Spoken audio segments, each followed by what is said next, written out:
Então, oi, gente. Hoje a gente vai conversar com a doutora Tânia Zaverucha. Ela é da Fiocruz, do Instituto Oswaldo Cruz, e eu vou fazer uma leitura breve do currículo só para a gente conhecer ela melhor. Então, a doutora Tânia ela é bióloga pela UFRJ, doutora em biologia parasitária pelo IOC, atua em pesquisa como tecnologista do IOC desde 2002, onde ela trabalha com leishmaniose e doença de Chagas, no modelo Murino. Fez pós-doutorado em genética de camundongos no Instituto Pasteur de Paris, onde ela trabalhou na identificação de fatores de resistência e suscetibilidade do hospedeiro a infecções virais. É membro da CEUA do IOC desde 2018 e desde abril de 2020 que ela passou a ser a coordenadora. Tânia, muito obrigada por você estar aqui com a gente, ter dado seu Prazer. tempo para essa contribuição e fica à vontade para você falar para a gente um pouquinho de como é que é essa sua trajetória, explicar um pouquinho melhor disso tudo que eu falei agora dentro da ciência de animais de laboratório e na experimentação. Eu acho que não existe, para mim, não existiria minha vida acadêmica sem a experimentação animal, né? Acho que a minha vida acadêmica inteira foi em experimentação animal. Eu entrei na Fiocruz muito nova, na verdade, no vocação científica, e o laboratório já trabalhava muito com animal, então comecei a ter contato com camundongo, né? Uhum. Basicamente, desde essa época, e, enfim, toda a minha pesquisa realmente é baseada no modelo camundongo. Ah, E aí a gente foi. Fala. Não, não, Eu fui tudo para o bem. Pasteur fazer esse trabalho no laboratório que era do Jean-Louis Guinet, né, que não tava, ele já estava aposentado, mas é um laboratório, um grupo de pesquisa muito forte em genética de camundongo, aprendi muita coisa lá, foi bem legal também. Ah, Passei imagino. quase 4 anos lá. Nossa, que maravilha, uma experiência assim maravilhosa, né? E Uhum. como é que funciona no seu dia a dia, baseado na tua linha de pesquisa, a questão da eutanásia para você? Eu sei que a gente sabe que isso é uma realidade para a gente, Faz não adianta a parte. gente botar panos quentes em tudo, e a gente está aqui para conversar, discutir e melhorar o que a gente sempre puder fazer, né? Como é que é essa tua experiência com isso? Eu acho que, enfim, ela existe, né? Todo protocolo experimental termina em eutanásia, né? Com todos os protocolos que a gente faz. O que me chama muita atenção é o quanto mudou a eutanásia do momento que eu entrei no laboratório lá há anos atrás até hoje, né? Eu acho que mudou muito. Eu já passei por várias formas de eutanásia e eu acho que hoje a gente tem uma visão muito melhor do respeito com o animal mesmo, né? Sim. A gente pensa muito mais sobre isso. E você acha que a questão da lei Arouca para cá fez uma mudança mais real no dia a dia do pesquisador? Com certeza, eu acho que é aos poucos, né? Mas eu acho que é isso. Eu acho que mudou muito. A gente, né? Quando eu entrei no laboratório, a gente eutanasiava com éter, com Uhum. gases, né? E Sim, sim. mudou tanto o que a gente. Enfim, mudou a nossa prática mesmo, né? Eu acho que a gente passou aí pelo CO2, agora a gente chegou na anestesia, e a gente vê. Eu acho que é interessante que você vai, quando você ensina os alunos, né? Cada aluno que você ensina, você já ensina pelo método novo, e ele não conhece os métodos antigos, e para ele aquilo é o mais, enfim, é o usual, e que aí quando alguém conta, mas eu eutanasiava daquele jeito, nossa, como assim? Os alunos ficam chocados. Eu acho que isso é bom, né? Isso mostra que a gente está criando novas gerações que pensam diferente sobre a eutanásia. Eu acho que essa é a grande importância, a gente conseguir no dia a dia incutir essa cultura mais humanitária dentro do que a gente pode, obviamente, para as novas gerações, né? E isso vai mudando, a gente percebe, né? A galerinha que vai chegando mais nova, elas É muito vão é diferente. muito diferente, né? Então, assim, isso é muito, muito demais. E a questão dos três R's é uma um dia a dia que a gente começa a ver e que dentro da eutanásia é super possível da gente fazer, né? Sem coisas muito mirabolantes, que às vezes eram usadas até como desculpa para não se fazer, né? Sim, sim, claro.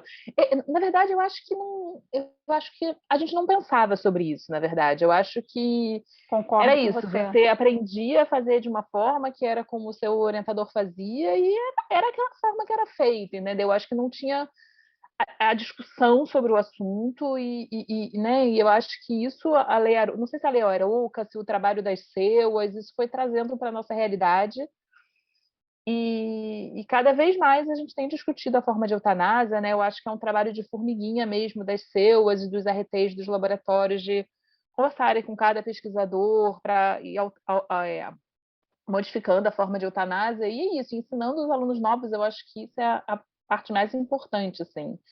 Eu acho que nenhum aluno novo hoje entra sem pensar, né, sem refletir um pouco sobre como vai fazer a eutanásia dos seus animais. E a questão também do treinamento desses alunos com a questão da eutanásia, como também de qualquer outro procedimento, né? Que antigamente a gente não tinha tanto, que hoje em dia quem está trabalhando direto sempre tenta, né? Fazer, mostrar e colocar essa cultura. Eu acho que é isso. Eu acho que quando eu comecei a trabalhar, a eutanásia era só uma coisa que a gente tinha que fazer porque a gente vai precisar depois, sei lá, Dos tecidos mesmo, né? obter o baço daquele animal, né? Não era parte da metodologia. Eu acho que hoje a discussão Exato. justamente é que a eutanásia é uma parte da metodologia de trabalho. E passou a ser uma parte importante, até porque com as novas técnicas a gente tem que ver como é que isso daí impacta no estudo, né? Então, o que Sim. que realmente você vai poder usar ou não, como pode ser feito ou não, e no seu trabalho, na sua linha de pesquisa, como é que vocês conseguem, dentro da avaliação de um projeto, qual é o passo a passo que normalmente você faz para tentar escolher esse método? A gente atualmente tem feito eutanásia no laboratório só por sobredosagem de anestésico, né, injetáveis normalmente, estilazina e ketamina. A gente tem discutido um pouco quando, por exemplo, a gente vai pegar macrófago peritoneal, né, normalmente a gente faz esses anestésicos por via intraperitoneal, Sim. camundongo, né, que é o mais aconselhado.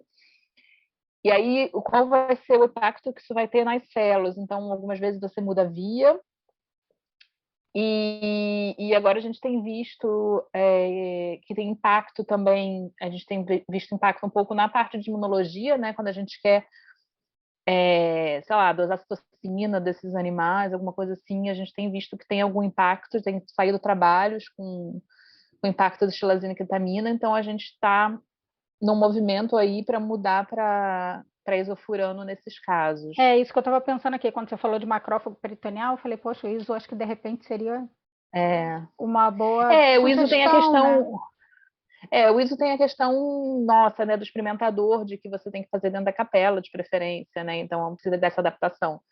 Sim. Mas é isso. Acho Ou que. então a gente começar a. No mestrado, meu trabalho foi com isoflurano e neonato, né? De 7 dias, para fazer Uhum. a eutanásia. Então, assim, o que a gente viu, a questão da contaminação ambiental, vocês utilizam, quando vocês tentam fazer para ver a questão do isoflurano, o aparelho de anestesia ou vocês tentam a gase com a Não, a gente não caixa? tem, não, a gente não tem aparelho de anestesia, a gente faz com Com, algodão, né? com algodão. O que a gente viu é que a contaminação desse jeito é muito menor do que com o aparelho.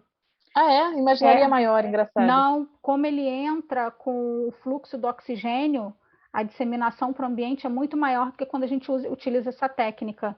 E Uhum. foi muito legal. E assim, e aí a gente começa a ver coisas que a gente não imagina, né? A gente não tem legislação no Brasil para o pessoal, os anestesistas em centros cirúrgicos, quanto a essa mesma contaminação. Por mais que eles utilizem circuito fechado, a gente Uhum. sabe que essa contaminação acaba acontecendo. Mas dentro da rotina de vocês lá do IOC, e com a sua questão de coordenação de SEUA, a análise do projeto em si, o que vocês levam mais em questão, a avaliação disso? Quando a gente faz a avaliação de projeto, a gente leva, em primeiro lugar, a RN de eutanásia, né, do Uhum. Conceia. A gente dá prioridade quase absoluta para realmente os métodos que são recomendáveis. Quando o pesquisador coloca, eventualmente, que vai fazer um método que seja aceito com restrição, Sim. a gente tem exigido que justifique, que documente, na verdade, né? A gente não tem pedido simplesmente que o pesquisador faça uma justificativa, isso vai interferir com o meu experimento. A gente tem pedido que ele realmente documente. A gente já teve caso da gente pedir para o pesquisador fazer um projeto piloto, por exemplo, para comparar qual era, o quanto interferia, porque, assim, a gente sabe que os anestésicos vão interferir, assim, isso com Sim. certeza. E aí tem que pesar custo-benefício, né? A gente lembra sempre que o controle também vai ser, o controle do experimento ele também vai sofrer o mesmo tipo De influência de ali. exatamente. Então você vai estar comparando com o controle. É claro que se for uma alteração muito grande, talvez justifique não usar aquele anestésico, usar o outro, e aí eu acho que é principalmente essa mudança, né, de tilazinha ketamina para o isofurano pode ter um menor impacto, mas a gente sabe que a gente vai ter algum impacto, alguma Sim, influência do anestésico, isso, com sim. certeza. Mas você tem que levar isso em conta. Eu acho que vale a pena você colocar lá no artigo, né? Olha, a gente sabe que pode ter feito uma influência ter tido uma influência do anestésico, mas a gente não poderia fazer de outra forma, enfim. E a questão até da análise, isso daí futuramente gerando um artigo e tudo, as revistas podem até usar isso até como um critério, né, de diferenciação, vamos colocar assim, né? Porque a gente sabe tanta questão da reprodutibilidade, tudo que está tão em voga hoje em dia, e isso é tão importante, né? E às vezes as pessoas encaram, como você falou no início, a eutanásia como agora é eutanásia. E ela às vezes se Eu acho torna tão importante, né? eu acho que é isso. Eu acho que a mentalidade está mudando para você encarar a eutanásia como pensar na eutanásia até como ela influencia no seu modelo experimental, né? No seu experimento. Acho que isso é uma discussão boa, assim, importante que tem que ser feita entre os pesquisadores. Fala um pouquinho para a gente dessa tua experiência lá no Pasteur, até vendo essa questão da eutanásia, como é que era isso lá. Isso já tem muitos anos, né? Eu voltei do Pasteur tem 12 anos já, acho que é isso. O tempo passa muito rápido, né? O tempo passa muito rápido, no Pasteur a gente fazia eutanásia basicamente com CO2 ainda naquela época, eventualmente com anestésico, mas a maior parte era feita com CO2. Se não me engano, quando eu cheguei no Brasil de volta, justamente estava tendo um movimento para equipamento aquele equipamento de CO2 Sim, sim. aqui também, né? A diferença que eu sentia, na verdade, é que lá a gente não tinha muito controle sobre o equipamento, no sentido de que você apertava um botão, você tinha o equipamento de CO2, você colocava os animais dentro, você apertava um botão e o tempo, o fluxo já era setado. Predeterminado, é. Exatamente. E aí tinha um tempo, tinha uma luz que acendia e aí você só podia tirar os animais depois que apagasse a luz, né? Então tinha um tempo que ele ficava injetando e depois o tempo que ficava lá para ter certeza que o animal foi eutanasiado realmente, Sim, né? sim. E aqui no Brasil, você acha que esse equipamento de lá seria mais preciso, menos preciso do que se tem aqui? Você consegue. Eu acho, eu acho que ele, enfim, ele unificava um pouco mais, né, entre todos os pesquisadores e até de um dia de eutanásia para outro, né? Porque o fluxo era contínuo, era fixo e tal, mas eu acho que não sei como está agora, mas eu Uhum. ousaria dizer que eles não são mais usados agora. Eu acho que já deve ter mudado lá também. Provavelmente, provavelmente. É. Eu vejo que ainda tem, assim, os trabalhos que eu tenho visto, que eu tenho lido, principalmente do NC3Rs, eles têm uma discussão ainda muito grande, mundial, né, quanto à questão do CO2 e o isoflurano. Tem as correntes contra um, tem as correntes contra o outro, né? Tem um só a favor. E, e o importante nessa história toda, eu acho que, na verdade, é a discussão, né? Porque quando a gente levanta a Sim. discussão, a gente está pensando realmente no que é melhor para o animal naquele momento. Vocês E conseguem... até melhor para o experimento também, né? Sim, exatamente, até Acho para que descobrir isso. eu acho que essa que é a discussão que tem que ser feita com os pesquisadores, assim, que não é só uma bandeira de o que é melhor para o animal. Eu acho que o que é melhor para o animal também será melhor para o seu experimento. Eu acho que Sim. as duas discussões andam junto. Porque se a gente parte do princípio, principalmente no estudo de imunologia, o grau do estresse durante a morte, o que causaria naquilo ali, já é motivo suficiente para a gente repensar muita coisa, Com certeza. né? E no seu dia a dia, na sua linha de pesquisa, como é que vocês trabalham essa questão com os alunos, os técnicos, de eles virem, da participação deles, a questão de não me sinto confortável em fazer, ou tem aquela pessoa mais experiente que fica... Os alunos, quando entram, eles estão sempre acompanhados, né? Isso é certo, por um pesquisador mais experiente, ou até por um aluno talvez mais experiente, mas eles estão sempre acompanhados.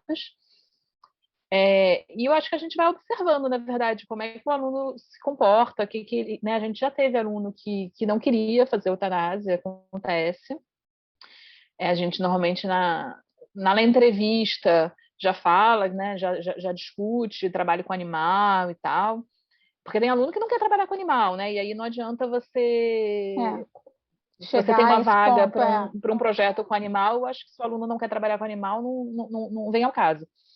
Mas se ele não quer fazer eutanásia, acontece, a gente já teve esse caso, e aí sempre tem. A gente trabalha muito em grupo no laboratório, sabe? Eu acho que isso é uma característica do meu laboratório que eu acho muito legal. E dificilmente a pessoa vai sozinha para fazer o experimento, ela sempre pede ajuda, o pessoal é muito trabalha muito junto, desde sempre, assim, no meu laboratório. Isso é E muito aí eu acho que é importante, né? isso. E aí, assim, no dia que tem a finalização do experimento, que vai fazer uma necrópsia maior, por exemplo, ela nunca vai estar sozinha, ela sempre vai estar, principalmente se for um aluno novo, mas mesmo quando é uma pessoa mais experiente, a gente sempre recruta outras pessoas para o laboratório para ajudar. Então, se o aluno, por exemplo, não quer fazer eutanásia, beleza, vai ter outra pessoa que tudo bem para ela, e aí ela fica com essa parte, o aluno vai fazer uma outra parte, enfim, acho que a gente divide bem.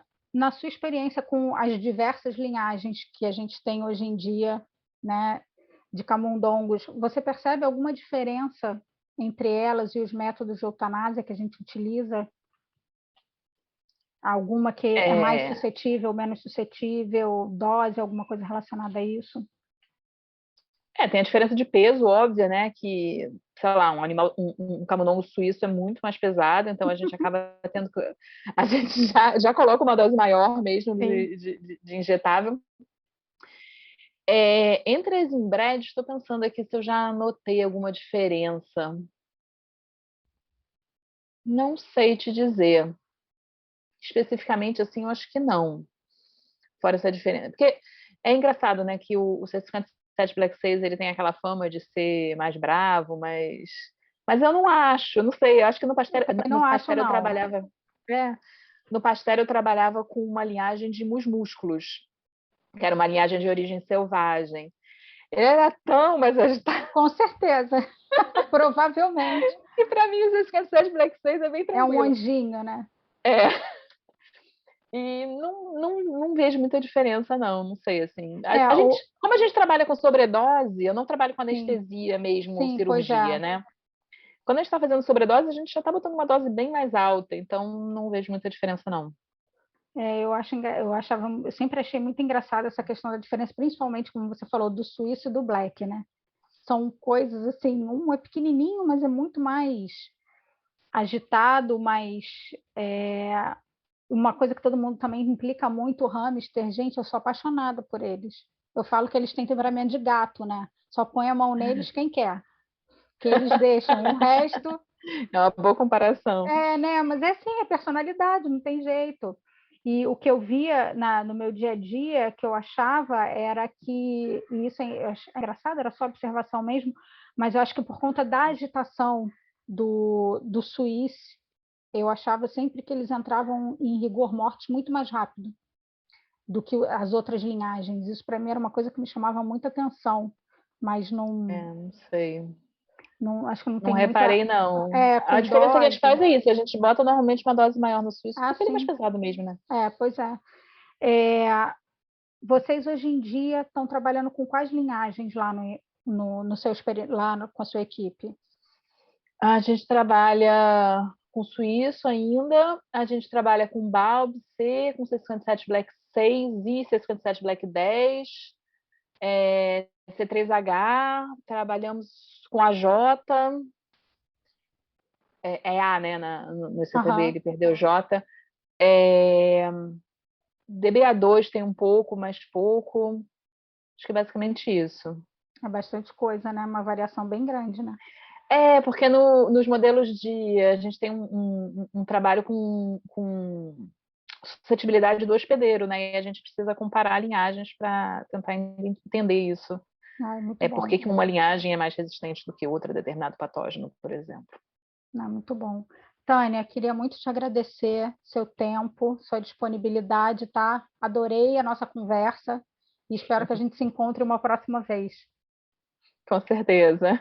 Obrigada a Muito você pela entrevista, obrigada. foi ótimo. Beijo. Gente, a gente vai terminando por aqui. Hoje é o último episódio. Eu quero agradecer muito a BMRT pelo convite e espero que a gente ainda faça várias coisas daqui para frente, tá bom? Beijinho, tchauzinho. Tchau, Tânia, obrigada. Tchau, tchau.